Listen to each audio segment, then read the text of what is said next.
You got so many interviews, you aced your interview, and now it's time to make your rank list. I remember being in your shoes a few years ago when I had to make the tough decision of which program should I rank first, which program should I rank second. And today we will cover that in a very comprehensive overview on how to make your rank list. I want to bring someone who has very extensive experience with interviewing international medical graduates, US applicants, being in the shoes of an associate program director to talk about factors you should consider when making your rank list. Welcome, Dr. Zhang, to the channel. Hey everyone, thanks for the time. This is a great opportunity to share a lot of great insight about fun time, but very stressful for some reason.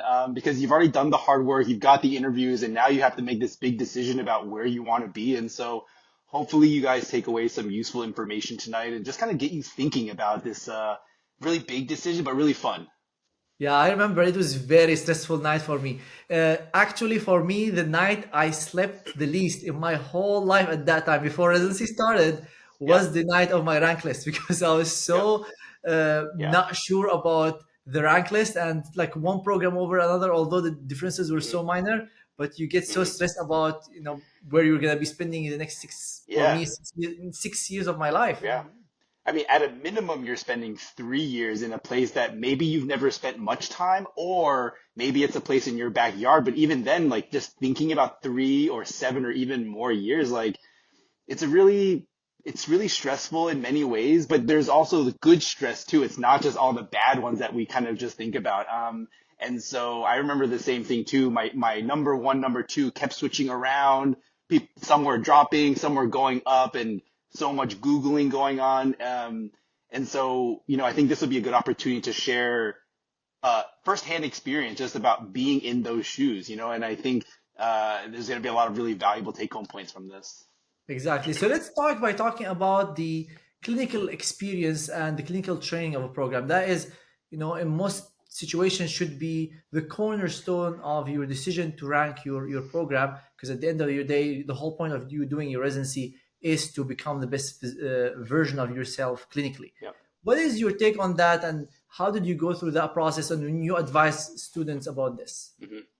So I'm originally from the New York and New Jersey area, and I trained in Philadelphia, Pennsylvania, which is close enough to home, but far enough from home. And so for me, the clinical aspect, it's the whole foundation of what you're doing. It's what's going to help you be that good doctor that everyone's written about and everyone talks about. And so it's it's such an important decision because you have to take into account a lot of what you think you want to do in the future and what that program is going to do to help build that foundation for you. So when you're going through thinking about your interview, thinking about the information session, or even having been in that hospital potentially, you want to think about, what does the core curriculum look like? Meaning, their general service. When you do majority of your rotations, what does that service look like? And with you being a resident, you are the primary team, right? You're the one who makes a decision for your patient, directly communicates with the patient, talking to the whole team, and responsible for not just admitting them, discharging them, changing them, transferring them to the intensive care unit.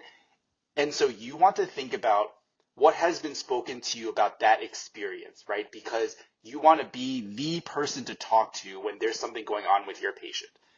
And that training is what's going to help you be a good attending 3 or 7 years down the road. So that's part of the biggest thing that you want to feel comfortable with. Do you feel like the program communicated that enough to you where you feel comfortable after you finish that residency? Um, you know, and do I have all the skills to be independent?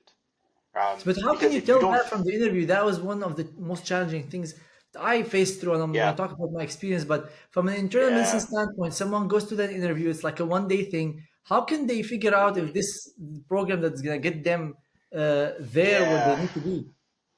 That's tough because, fortunately, especially now with virtual interviews, there's so much lost in translation here. And so, a lot of it comes from that question and answer session you have with the residents. Hopefully you got in some really nice questions to that program director, to that faculty when you did the interview. And if there was a social event with the residents to have an opportunity to basically be very honest and get honest answers to have asked the question of, what is your experience like, right? Because again, you want to hear from the intern who's saying, I'm really learning how to become a quality internist or a quality attending. And then hearing from your third year who's telling you, you know what, if I wasn't attending tomorrow, I'm ready to go. Which is, if you're the applicant who's ready to go into becoming an attending right afterwards, perfect. There's going to be that population of students though who are wanting to do fellowship, which is going to be kind of an additional part of that clinical question, because not every program houses or sponsors a fellowship, right? And so if you're thinking, well, I'm going to want to take my education all the way to the top, then you have to keep in mind, what else does that hospital offer for me to get from point A to point B to, eventually what you want to do with your career. And so a lot of that comes from the research of the hospital, the questions that you've asked the program. There's going to be a small percentage at the very, very end of that decision where you have to make a bit of a leap of faith too. No matter how many questions you ask, what videos you watch, this one included, you have to take a little bit of a leap of faith, right? That you trust what they're telling you to make you a good physician. And so that is a small part of this whole question that we're talking about. Yeah, I 100% agree with you. And you highlighted a very important point, which is the questions you ask during the interview. Because especially when you're starting your interviews, especially as an IMG, you're so stressed, you're so happy you got the interview, and you think you're the only person being evaluated in this interview. But Yeah. interviews are a two-way street, and you also have to evaluate the program from day one. I Yeah. recommend the applicants to have an Excel sheet, write all the details that they learned from the interview, ask questions that would help them make the rank list at the end of the day. Because Yeah. especially at the end, my rank list, the programs look similar because there were so many things that I forgot. If I didn't Yeah. write these things down at the end of each interview, things would start mixing after interviewing at Right. 5, 10, 15 places. Right. So I highly recommend you ask all these questions, write them down after each interview because you will forget, Mm-hmm. and decipher these words that residents tell you.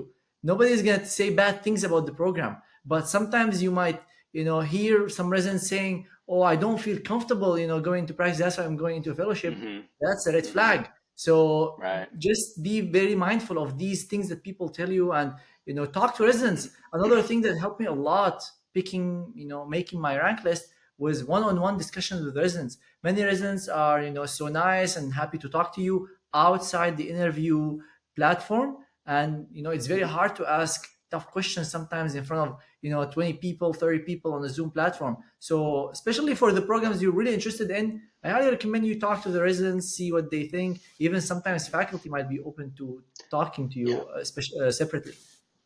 And I'll piggyback on that, and just to say, like, you're the purpose in asking the question of, do you feel comfortable is a genuine and an honest question, because you're just asking for experience that you just can't get yourself at this point. And all the questions that you decide to ask are to help you learn about the program, right?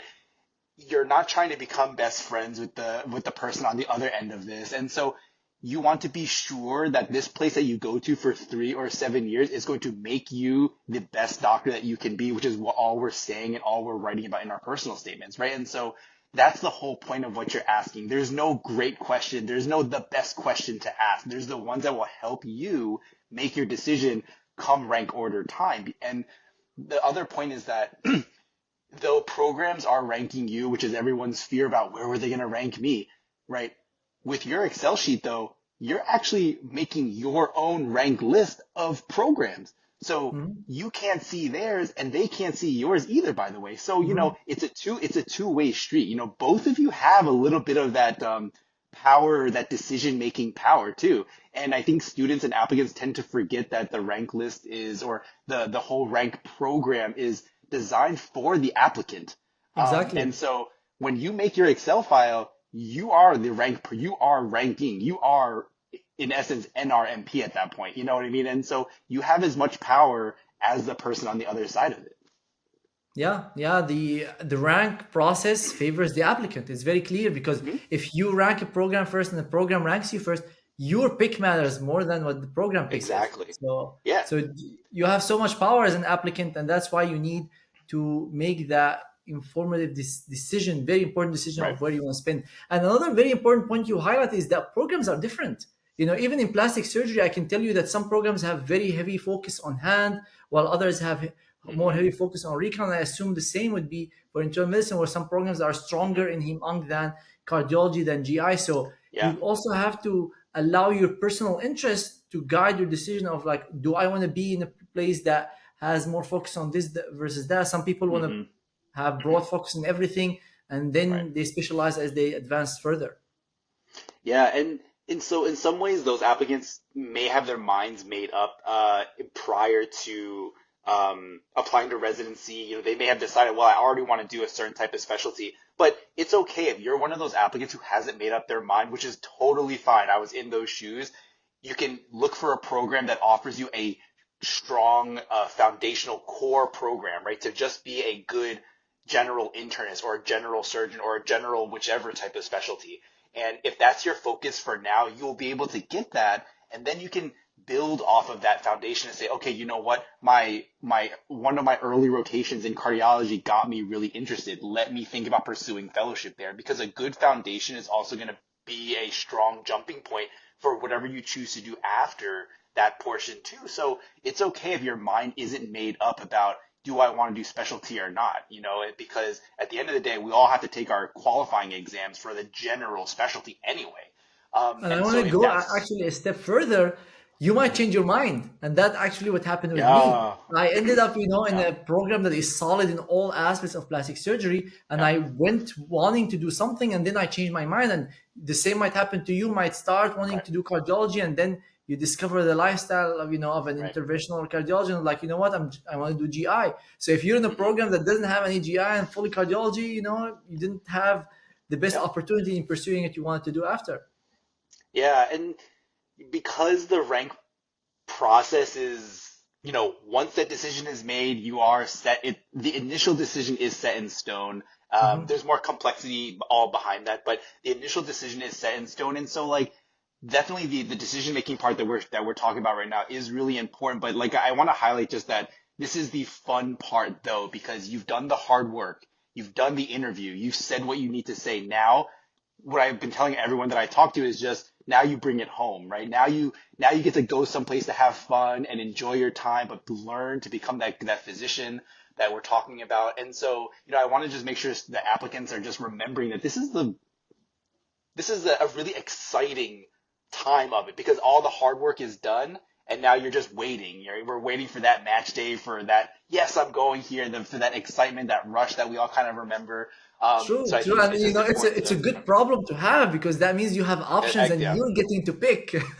Yeah, I mean, it's an excellent problem to have, and too, like, all residencies are accredited by the same body. They have the same standard, right, for whichever specialty. So whether you end up at your number one or number two program, you can be rest assured that they've all been accredited by the same people. So the standard should be the same, with some modifications here and there, that the standards are the same regardless. So whether you go to place A or place B, the education should be the same anyway. I totally agree with that. And the same apply for surgical specialties. One thing to keep in mind when you're looking at different programs, especially for surgery, is questions to ask about resident autonomy. Because for surgery, how much program lets you do of the surgery versus another might vary significantly. Volume of cases, do they do 5 cases of this specific thing that you want to do versus 100? Do they meet their numbers very early during their residency, or they're like struggling in their last year to do that? Diversity of cases that they get, so these are all very important things to look at when you're assessing a surgical residency. Now, moving on to another very important question when it comes to ranking, an important consideration is fellowships. Fellowships Mhm. potential after you do your residency. Some programs have very good track record of doing that, while others they might tell you, we've never had somebody go into cardiology or GI, which are more of the Mhm. competitive IMs or specialty. What have Mhm. your experience been in that regard, and what do you recommend when people are looking for different type Yeah, of fellowships? fellowship is an interesting animal. Basically, what ends up happening is that there seems to be this dichotomy that's this dichotomy among students, like how much they're familiar about fellowships, that I might have to only go to a university program because I know they have fellowship. And Mm. we tend to forget that in community hospitals, very strong community hospitals affiliated with universities, or they just have their own fellowships in-house as well. So the fellowship question, the bubble is not university or bust, right? That's not the question about fellowship. It's does the residency that I'm going to have a fellowship that I might be interested in pursuing? That's going to be kind of the theoretically the easiest transition among residents. Now, there's a lot of factors that go into the in-house resident getting the in-house fellowship. That's a separate question. But what happens when students go to a community hospital or a university hospital that does not have the fellowship that I want? I'm not going to get it then. Not the case, right? I think that's probably a big myth among residency, is that if there's no fellowship in-house, I'm not going to get it. Not true. The question kind of piggybacks off of the clinical training, though, because does that hospital have the right resources? Do they have the attending support and the faculty to really give me a good experience, do research, or even have the ability to do outside rotations, right? To go to a university program to really get that experience. Will my program let me, right? And again, I think that's an important question too, part of the interview process. Because if you can do an outside rotation, or maybe that program that you really love that doesn't have your cardiology fellowship, one of their faculty is well known in the cardiology world. Good enough. It's a good start for you too, because everything else you might love about that program except for one or two things. So if you can still, if the program still has the right resources for you to achieve fellowship, whether or not residents have gone into the fellowship or not, it's not necessarily a quote unquote red flag about our program, because you can still get from point A to point B, whether or not they have the in-house fellowship or not. So I want to just kind of burst that myth as well, because in my experience, in my prior experience as an associate program director, our hospital didn't house fellowships at all. But my residents are now in their cardiology fellowship, infectious disease, nephro, hem-onc. They're doing everything. Home crit at some really nice places too. So whether or not you have fellowship or not necessarily the problem. It's about, will the program, how much support will I get to get to fellowship? That's a very important point, and I've seen examples of people, as you mentioned, from programs that didn't have that track record of sending people into competitive specialties because they worked hard and they had that potential, that resources available, the support to be able to do that. But don't you think that if you have a successful track record of people going into that fellowship, it probably make it easier for you to pursue that fellowship versus struggle harder to get that? Yes. I agree with that. It's kind of the same when we apply to residency, right? That if 50 students from my school end up at a residency, that program knows me well. They say, well, if I'm Mhm. coming from this place, I must know what I'm doing.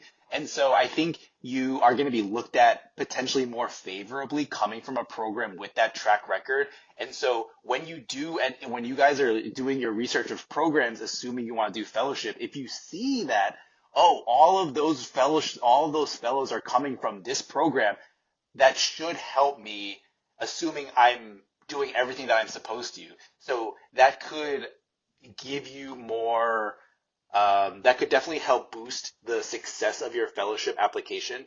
I would say for students who maybe only have interviews at community programs but still want to do fellowship, I just want to kind of highlight those students and shout out to them that if you still want to do fellowship, your chances of fellowship are not zero though at that point, right? And that if you end up at a community hospital, again, it's ACGME accredited, you're going to become board certified, and you'll become an attending, you still have the ability to get into quality fellowships though.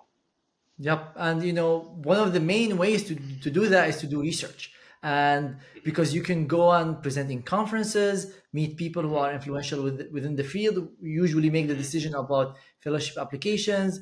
You would have relationship with these people through Yep. research by collaborating with them. And I've seen people Yep. from programs that didn't have crazy resources, but because they worked on hard on themselves, there are multiple courses, and some of them we offer at the Match Guy: research, how to do statistics, how to do systematic Yep. reviews, and it's not a reason to say, oh, I don't have resources to do research. There are actually resources available online for you to try and do that. So research Right. might be another factor, especially for those who want to do more advanced research, or they want to be physician scientists. How Yeah. did you see people that you advised? Did that play a role into their decision? And what are your Mhm. thoughts about how important research is when it comes to the rank list? Yeah, I think it kind of students fall into different buckets, right? There's the student who's done a ton of research who knows that they want research to be a part of their future and throughout all of their residency. So for those students, their rank list is going to look slightly different from the students like myself who are basically mainly interested in case reports, quality improvement, maybe more administrative or hospital-based things, not necessarily these randomized controlled trials and stuff. But so it depends on the thing that you're interested in. That if the hospital offers certain levels of resources for you, obviously that's going to change your decision to want to go to place A versus place B that may not even have the right software or people in place. And so some of the questions that come up for residencies are, what kind of support do you have for me because I want to do research? Mhm. Is there a point person for me to talk to, right? Is there, and even if I don't have research experience, is there someone who can teach me the ropes, take me from point A to point B, resources potentially like the ones through Match Guy, or if you're already in residency and you're just like, what do I do now? Is there someone to help me ask the right questions? And that could potentially help you make a decision. Well, if there's nobody and you really want to do research, maybe a place you don't want to go to if you don't have the right person in place. But if you're someone who, like me, was like, maybe didn't care too much, I wanted to just focus on the clinical stuff, it didn't matter as much. So then I didn't have to worry too much about the research portion of it. And so I think, it depends on how much you're currently involved in and how much you want to do in the future that might dictate what you want to, um, how you might change your rank list based on research alone. Exactly. And one very important thing that I learned as I went through my US journey is there is no the best program, because Mm. the best program for you might be totally different than the best program for me. And here where I came to understand the word fit.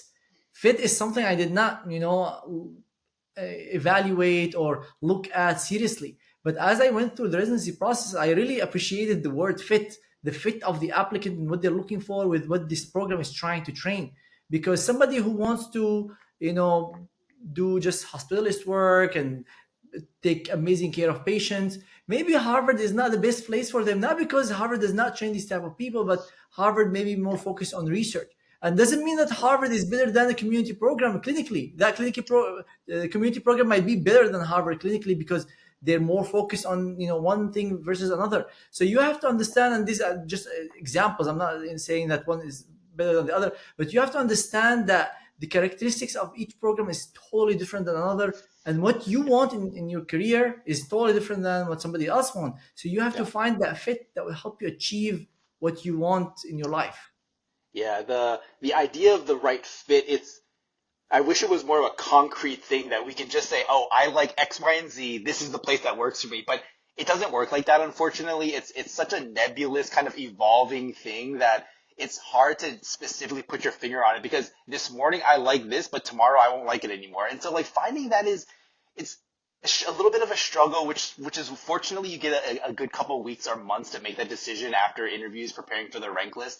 Um, there's so many factors that go into it that I agree totally that there's no best place. So when you think about your rank list, when you look at all the great places that you've interviewed at, your question should be, what place do I feel comfortable with to meet my career goals? It's not, oh, this place is the number one hospital for transplant. I'm going to go there. But I don't even want to do transplant, so I don't even care. So don't pay attention to so much of those like objective things about number one, number two, this and that. You want to think about it from how is this place going to help me do what I want to do? Because residency is about training you to be that attending, to be that physician or fellow. And so I think kind of changing how we approach this rank list, although I know we put number one, number two, it doesn't mean number one is the best place by some standard or objective in the world. It's where you feel like you want to be, for all the factors that we're talking about. Yeah, 100%. And that's why we have this residency advising where you talk one on one with someone like Dr. Zhang, any of the other advisors, because Hmm. each person's situation is different. And if you want to have Hmm. that personalized guidance on your rank list, on what are your priorities, discuss that. And is that okay? Is that reasonable? And have that kind of experienced advice, go ahead and you can schedule a consultation on our website. I'll leave the link for that in the description below. Unlike all our other services, if you're not happy, we'll give you your money back, no questions asked. That's how much we trust the value that we will be giving you. And one thing that you mentioned about fit is, will you be happy? And the location is an important part of it, because although Mayo Clinic is the number one hospital in the United States, it's so cold in Rochester, Minnesota. Will you be happy Yeah. in the freezing weather, or you want Yeah. more like Texas weather, or you will be suffering in the heat? So, Hmm. from the people that you work with, how much was the location important to them? For me, at least, Yeah. applying to residency as an international graduate, I know a lot of internationals don't care as much because they want to go to the best option they have. I know US usually applicants or applicants with families care more about the location. What has your Yeah. experience been, and you yourself, when you went through this process? Yeah, there's that saying, location, location, location. And again, I think it comes down to so many factors about what you feel comfortable doing. I think, of course, if you only get one interview in the middle of nowhere, Indiana or Wisconsin, yes, okay, fine. You'll go and do it because you know that's what your career goal is. Okay, no problem. But, for other applicants who have more than, a couple of interviews, who have the opportunity to say, you know what, I really want to be in a city versus the rural area, you want to think about, where do you, and when I say you want to think about your application, what we write down in the ERAS application, it's kind of telling your story. And hopefully when students go back to look at their own application, they can see things about themselves. If all your work was in rural India, for example, I think you'll probably be comfortable ending up in a rural area. But if all of your work was at the busiest hospital in New York City, I think you probably want to end up in a city area, right? So, what you put on your application, it is a story that you should think about, how that will impact your future decision. Even the hobbies section of the ERAS application, that's not just for fun, right? If you want to go to a place with hiking, don't go to New York City, even though you're ranked them number one. You might want to rethink that. And so think about your application, right? And then think about the place that you feel like you'll be the happiest. Because residency, well, for me, you can do 80 hours over 3 weeks, which is the ACGME, standard. But there's more than 80, 90 hours in a week. So when you have that extra time, are you going to be happy spending that going on hikes in the mountains, or do you want to go to the Lower East Side of New York to have a good time? And so that looks different for everybody. And the question about family, huge, very big, because we think about physician resident burnout to our own mental health. If your family is somewhere and you want to be by them, I get it. You've kind of worked on your decision already there. But for some people who may have been with their family for now 30 years, and you're like, I want to go somewhere else for a couple of years, and you know what, they can fly to me, they can take the train to me. Maybe I want to go somewhere a little further away to enjoy that time, but I'll come right back afterwards. And so, you know the decision is yours alone as the applicant, yes, which is where conversations with the advisors are helpful because they're objective. I don't know you, you don't know me, but I've talked to a lot of you guys though. And Mhm. so that's a good opportunity to just talk to somebody who doesn't know things about you, to say, you know what, you said certain things. Maybe you want to think about making some of these decisions instead. A different perspective on things. And because we have experience asking these questions, we're going to ask you, right? And then we can say, based on what you're saying, you may want to think about certain decisions in your rank list. But again, our our advice is just that. We want to share with you the most objective um, level advice, and also experience too, because we've been there. And then some of us having been attendings already in different places, working with new residents and new students, so we have even more experience now. So it's a fun conversation again, like I've been kind of emphasizing, one that we're happy to talk with you guys about. Yep. Yeah. It's a very exciting time when you're making that decision, and remember, at the end of the day, it's your decision, regardless of what the advisor says. It's you have to click that list and decide what comes first and Hmm. second. And another important thing that I came to realize as I went through the U.S. system, because things are totally different back home in Hmm. Syria, where I came from, and I'm sure in India, Pakistan, is the Hmm. people, the people of the program that can make a huge difference in your experience, how much fun you're having during these Hmm. 3 years or 5 or 6 or 7. What advice do you have with that, and how Yeah. can you tell whether people are happy during the residency? Do the people get along well together during Yeah. this residency time? Yeah. The camaraderie, the environment of a program, in my opinion, is really that environment is really set by the program leadership, the people who run that program, everyone from the chair of medicine to your program director and your associate program directors and faculty also. It's about how involved they are, how hands on are they? Because when I know that my team is very proactive for the residents, that when there's a concern that they're gonna work on addressing it, incorporating feedback, that's a place that I want to be at. And so a lot of these questions come from the interview from applicants who want to know more about when a resident has a concern, how do we incorporate that into how we fix the program? Or do we just acknowledge it and kind of move on from there? Maybe not the best place that, you may want to be at.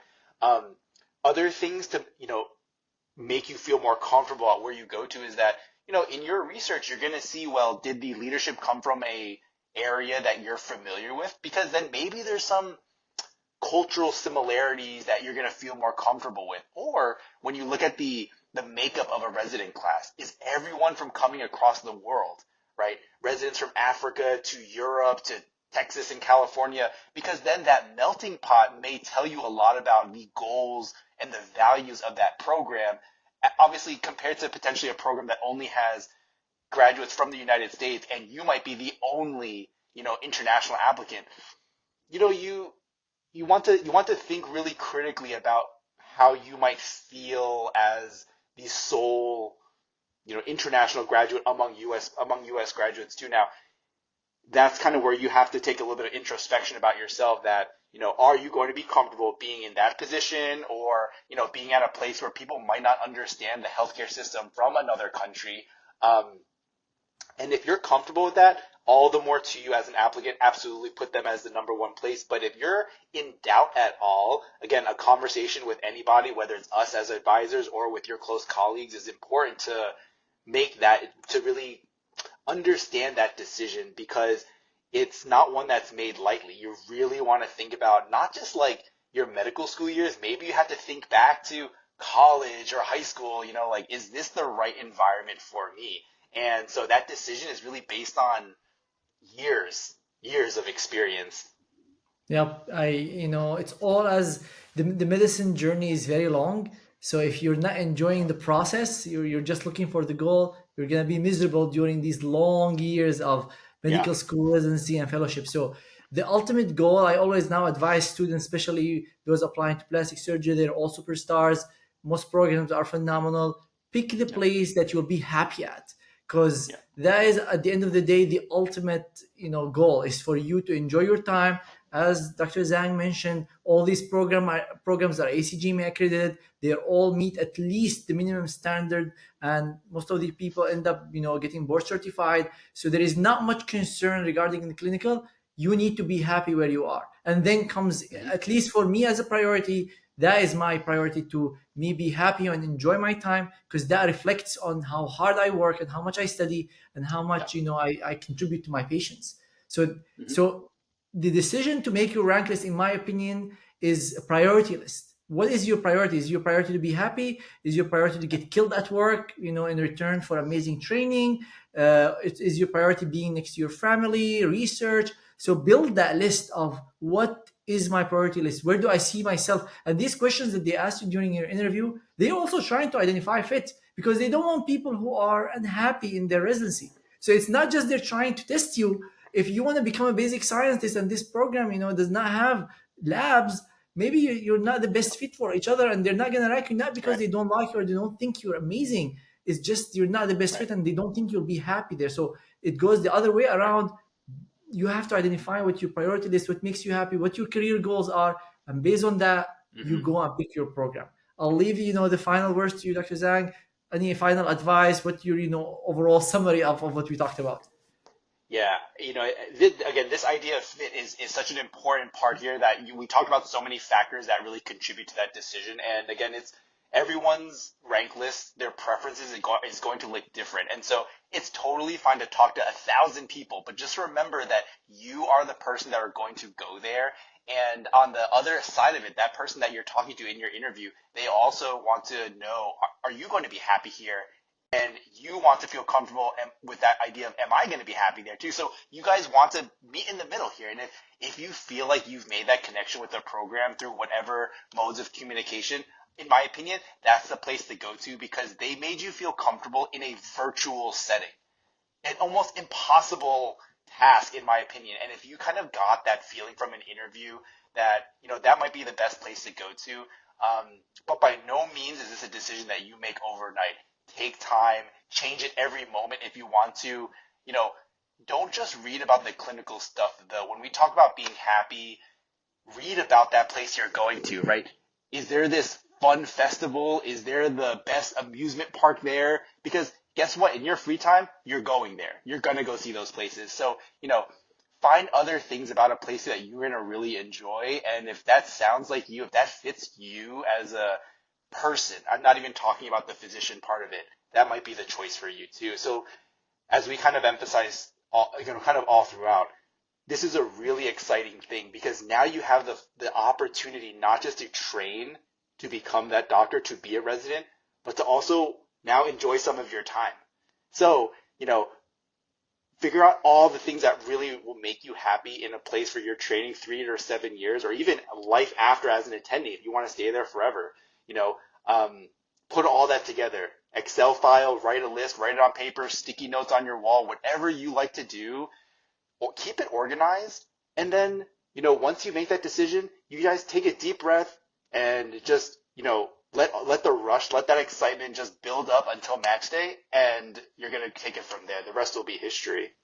Yeah, it's very exciting time, and you'll look back at it and you'll remember the amazing process that you went through to make hopefully the best decision of your life of training wherever you want to train. And as I said, if you need any help with this process specifically, with anything related to the match, personal statement, ERS application, USMLE tutoring rotations, we're happy to help you with that. Just check the link that I will leave in the description of this video. I hope this video provided you some insight about this process. Thank you so much, Dr. Zhang, for this very insightful discussion and advice to our future students. If you find any value in this video, I would really appreciate if you hit the like button, subscribe to the channel. After you click subscribe, hit the bell sign so you get notified whenever I post future videos on my YouTube channel. Thank you so much for watching, and good luck on your match.